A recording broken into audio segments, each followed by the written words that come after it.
Mesdames et messieurs, heureuse de partager cette nouvelle édition d'information de Tchad 24 en votre compagnie. Bonsoir. La Société nationale de ciment Sonacim change de main.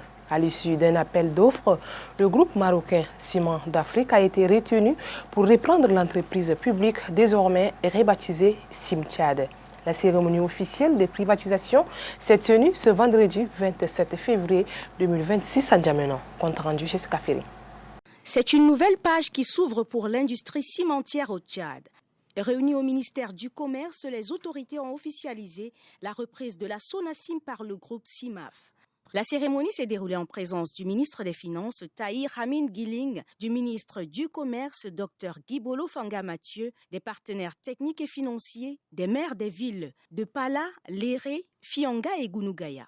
À travers cette opération, l'État acte un transfert stratégique visant à moderniser l'outil industriel et renforcer les performances du secteur.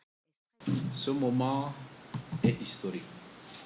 Il traduit la volonté résolue des plus hautes autorités de la République sous le leadership éclairé du maréchal Mahamat Idriss Déby Itno, président de la République, chef de l'État, de moderniser notre appareil industriel et d'inscrire durablement notre économie dans une dynamique de compétitivité, de résilience et de croissance soutenue.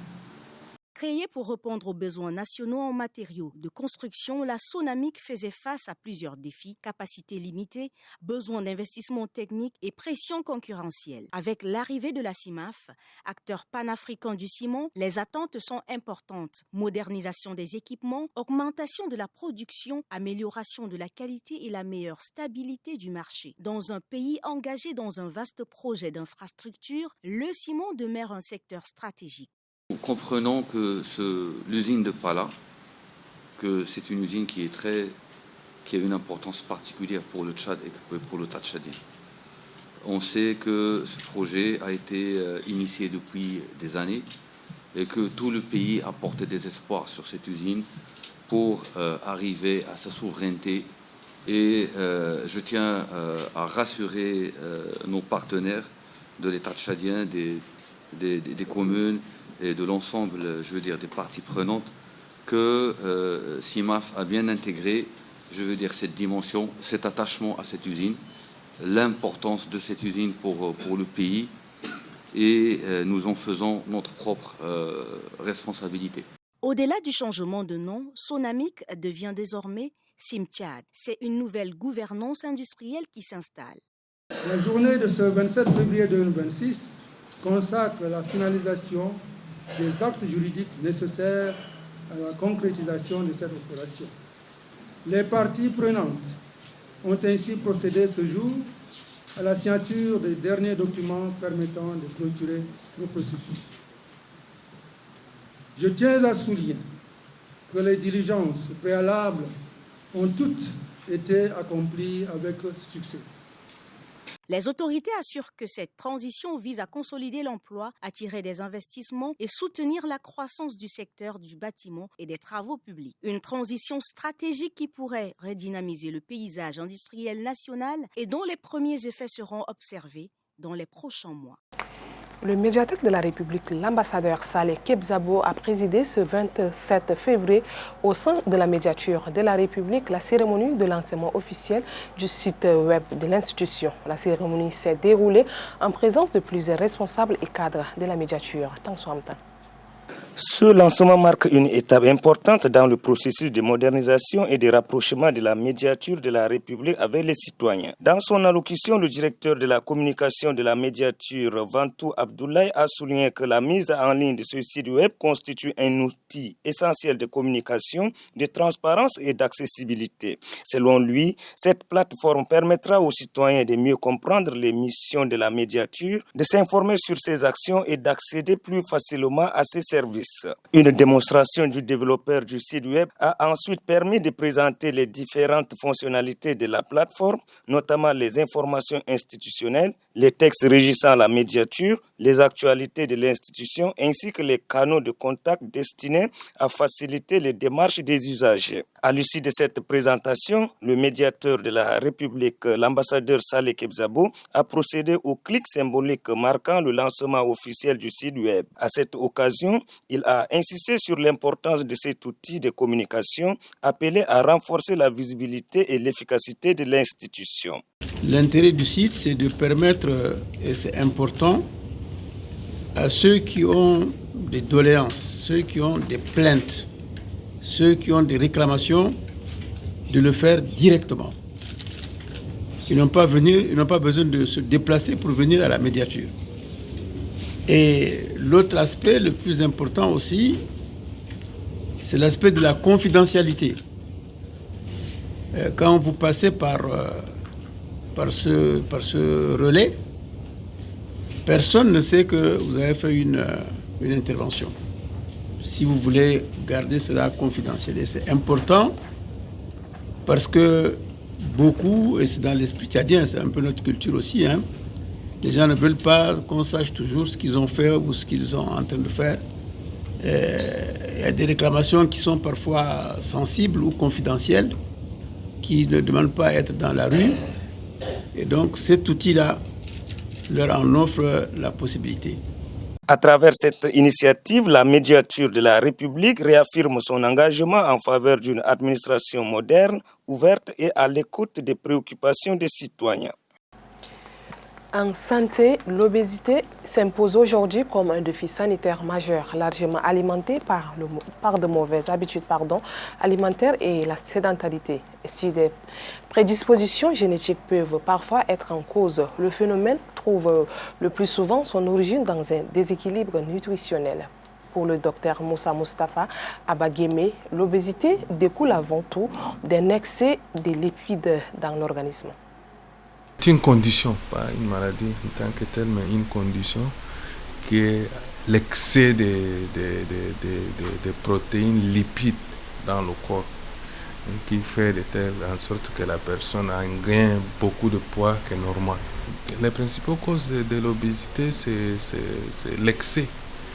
L'excès de lipides, consommation en excès, alimentation en excès qui fait l'obésité. Par exemple, chez les enfants, l'obésité, on doit d'abord commencer par régulariser l'alimentation de l'enfant. C'est pas parce que je suis à l'aise que je devais nourrir mon enfant comme je le veux.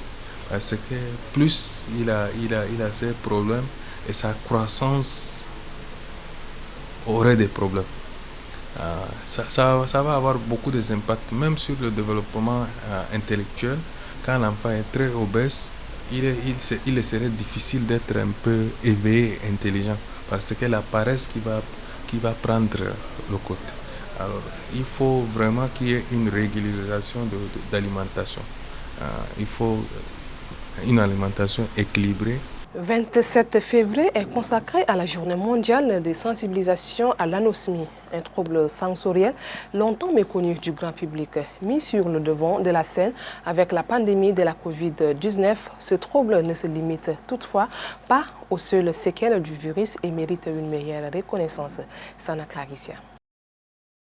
Jusqu'à récemment, la journée mondiale de la sensibilisation à l'anosmie passait presque inaperçue. Mais avec l'arrivée de la COVID-19, le monde a découvert ce qu'était réellement l'anosmie. En effet, la perte du goût et de l'odorat figure aujourd'hui parmi les symptômes les plus connus de l'infection par le SARS-CoV-2. L'anosmie correspond à une perte totale de l'odorat, qu'elle soit transitoire ou définitive, tandis que l'hyposmie désigne une diminution partielle de cette capacité. Les personnes atteintes d'anosmie ne souffrent pas uniquement d'une perte de l'odorat. Leur perception des goûts est également altérée, l'odorat et le goût étant intimement liés. Si les saveurs fondamentales restent généralement perceptibles, les patients décrivent souvent un goût modifié des aliments, ce qui peut entraîner une perte d'appétit et des changements dans leurs habitudes alimentaires. Dans le contexte de la pandémie, la rééducation olfactive s'est progressivement développée. Cette approche vise à accompagner les patients dans la récupération progressive de leurs capacités olfactive et gustative. Elle permet notamment d'améliorer les troubles des mauvaises perceptions des odeurs et des goûts offrant ainsi un espoir à de nombreuses personnes affectées. Cependant, il n'existe à ce jour aucun traitement spécifique contre l'anosmie. L'odorat joue pourtant un rôle essentiel dans la vie quotidienne, tant pour les plaisirs que pour la sécurité et le bien-être. Sa perte peut avoir un impact significatif sur la qualité de vie, entraînant parfois isolement, anxiété ou dépression. C'est pourquoi la Journée mondiale de sensibilisation à l'anosmie, célébrée chaque 27 février, revêt une importance particulière. Elle vise à informer le grand public, à encourager la recherche et à donner une voix aux personnes touchées par ces troubles encore trop souvent minimisés. Sensibiliser, c'est aussi reconnaître l'anosmie comme un véritable enjeu de santé publique. Phénomène capillaire mondial, les dreadlocks gagnent du terrain chez les jeunes Tchadiens, séduisant une génération en quête d'identité et de modernité. Et si cette tendance vestimentaire et esthétique est souvent perçue comme un simple effet de mode, elle interroge et bouscule parfois les pratiques culturelles locales. Entre affirmation de soi, influence numérique et impératif économique, décryptage d'un style qui fait des adeptes d'Indiamenan aux provinces fantasmées. Fines ou épaisses, elles ornent désormais les têtes dans les rues de la capitale et au-delà. Autrefois marginalisées, les dreadlocks, communément appelés Rasta, sont devenus un style capillaire, visible et assumé par une frange croissante de la jeunesse tchadienne. Filles, garçons et même parfois bébés abordent cette coiffure, autrement associée à des mouvements spirituels ou contre-culture. Cette adoption massive interroge sur les réseaux sociaux où les influenceurs et artistes abordent fièrement leurs mèches. Le phénomène prend une ampleur nouvelle. Il s'inscrit dans un mouvement global où la chevelure longue et tressée devient un marqueur esthétique fort, mais qui se fait souvent au détriment des coiffures traditionnelles. Tresses collées, nattes sénégalaises ou encore tresses pompons qui ont bercé l'enfance de nombreux Tchadiens semblent peu à peu perdre du terrain face à cette tendance venue d'ailleurs. Mais pourquoi un tel engouement? Les motivations sont diverses. Pour certains jeunes, c'est un acte personnel, une question de goût ou une manière de suivre les tendances dictées par leur entourage ou les icônes qu'ils suivent en ligne. Pour d'autres, l'argument est plus pragmatique. Dans un contexte économique difficile, les dreadlocks représentent une solution coiffage économique et durable. Cependant, cette démocratisation du style Rasta ne se fait pas sans grincer des dents. Pour certains aînés et traditionalistes, cette mode est le symptôme d'une acculturation, d'un abandon progressif des repères identitaires. Coiffure et parure capillaire ont toujours eu une signification sociale et culturelle forte dans les sociétés tchadiennes. Leur effacement au profit d'un standard mondialisé est vécu par certains comme une perte de valeur. Ainsi, la montée en puissance des dreadlocks au Tchad met en lumière un dilemme générationnel. Comment concilier l'ouverture au monde et l'adoption de nouvelles esthétiques avec la préservation des patrimoines culturels capillaires, riches et anciens? Pour les jeunes Tchadiens, le défi est désormais de naviguer entre ces deux eaux en trouvant leur propre équilibre entre modernité et tradition. Ce jeudi 26 février 2026, l'artiste Afrotronix a animé une conférence de presse à la salle bleue de l'ONAMAN. Cette rencontre a été l'occasion pour le musicien de mettre en lumière son album Code, de développer plus en profondeur son idéologie artistique et de répondre aux questions des journalistes présents. Menganouji Olga. Composé de 27 titres, l'album Code de l'artiste Rimtombay Afrotronix se présente comme une œuvre profondément enracinée dans la culture tchadienne. Pour l'artiste, l'Afrique est un continent fort, riche d'une diversité culturelle exceptionnelle qu'il est essentiel de valoriser, en particulier celle du Tchad. Afrotronix précise que l'objectif principal de cet album est d'accorder un traitement VIP à la culture tchadienne, notamment à travers la valorisation des différentes langues nationales. Code met ainsi en avant le gourna, un rythme traditionnel du Mayo-Kébi, symbole fort de l'identité tchadienne et inscrit au patrimoine culturel mondial. Au cours de cette rencontre avec la presse, l'artiste a également annoncé une tournée à venir destinée à promouvoir l'album et à porter plus loin son message culturel. La manifestation de qui nous sommes passe par la culture et malheureusement, La culture a toujours été beaucoup plus, en tout cas au pays, associée à du divertissement. Et c'est ce que j'essaye par mes propos et aussi par le titre de cet album, à le dissocier de la chose juste qui est liée au divertissement, la culture et qui nous sommes. Et il est temps, je pense, de trouver dans nos structures une façon de nous accepter en donnant du traitement VIP à notre culture. Pour Afrotronics, si le passé ne peut être rattrapé, le futur, lui, peut être réparé. Et il estime qu'il est essentiel de construire un pays où les enfants maîtrisent leur langue maternelle et s'approprient leur héritage culturel. Répondant aux questions des journalistes, l'artiste a confié être père d'enfants métis qui, selon lui, parlent parfaitement leur langue maternelle. Preuve que la transmission culturelle reste possible et nécessaire. Pour clore au Brésil, course contre la montre pour retrouver des survivants.